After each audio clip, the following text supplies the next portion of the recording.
Et bien sûr à tous les amis sur Autovlog, j'espère que vous allez bien. Moi pas je suis en forme. Ça y est, j'ai enfin retrouvé ma voiture au bout de 2 semaines de réparation. Oui en effet, alors car en effet, excusez-moi, trop d'émotion, j'ai retrouvé ma voiture. Bref, j'avais mis sur Instagram comme quoi, une story comme quoi j'étais en panne et j'avais expliqué les raisons. Donc en fait c'était une fuite d'huile et de gasoil sur un injecteur. Donc j'avais mis la voiture en réparation il y a 2 semaines. Donc c'était, ouais, ça date un peu pas mal de temps. Et finalement, quand ils ont fini de réparer, donc ce lundi, ils avaient fini, elle voulait pas démarrer la voiture. Cette coquine, elle voulait pas du tout démarrer. Ouais, parce qu'en fait ma voiture elle démarre mais que quand il y a le pilote. Mais c'est vers moi. C'est une vraie blague. Donc ils voulaient pas démarrer. Et ils ont regardé, et finalement en fait c'était 2 injecteurs aussi qui sont HS. Donc j'ai dû les changer. Et autant vous dire que, bon, forcément, ça a pris du temps, parce que 2 semaines, parce que tout simplement, c'est à cause de la calamine. Donc, en fait, le problème, c'est que quand il y a une fuite d'huile gasoil, bah, quand les deux se forment, ça fait un peu du béton, quoi. Donc, c'est hyper dur. Donc, pour enlever ça et puis retirer les injecteurs, c'était très compliqué. Donc, ça a pris du temps. Donc là, elle est nickel.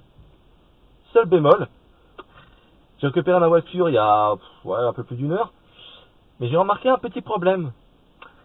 Je vous mets une petite photo d'ailleurs.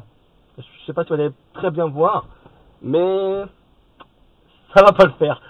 Donc tout simplement, j'ai remarqué qu'il y avait une fissure sur mon pare-brise. Oui, en effet, ils m'ont cassé mon pare-brise. Autant vous dire que déjà j'ai payé de réparation, j'avais pour 1500 €. Donc ça fait mal au cul, hein, je dis, ça fait mal au cul. Mais bon, j'avais besoin de la voiture et puis j'y tiens quand même à cette voiture, donc voilà, je fais l'effort quand même, 1500 €.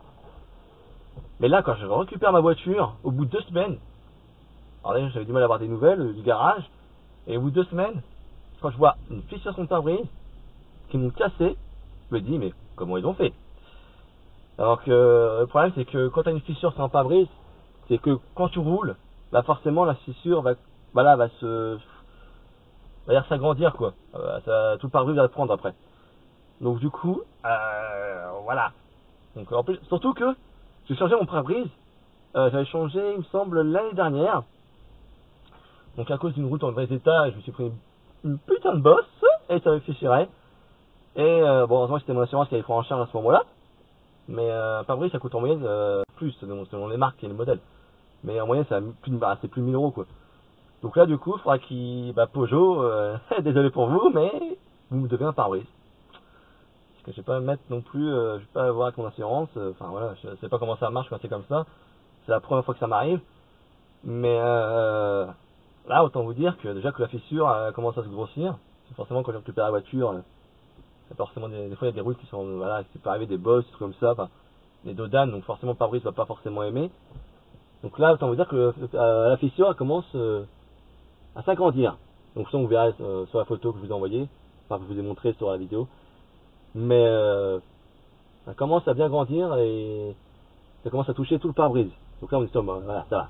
Là, pour l'instant, je m'estime heureux, il y a une petite fissure et l'autre c'est un peu plus grosse.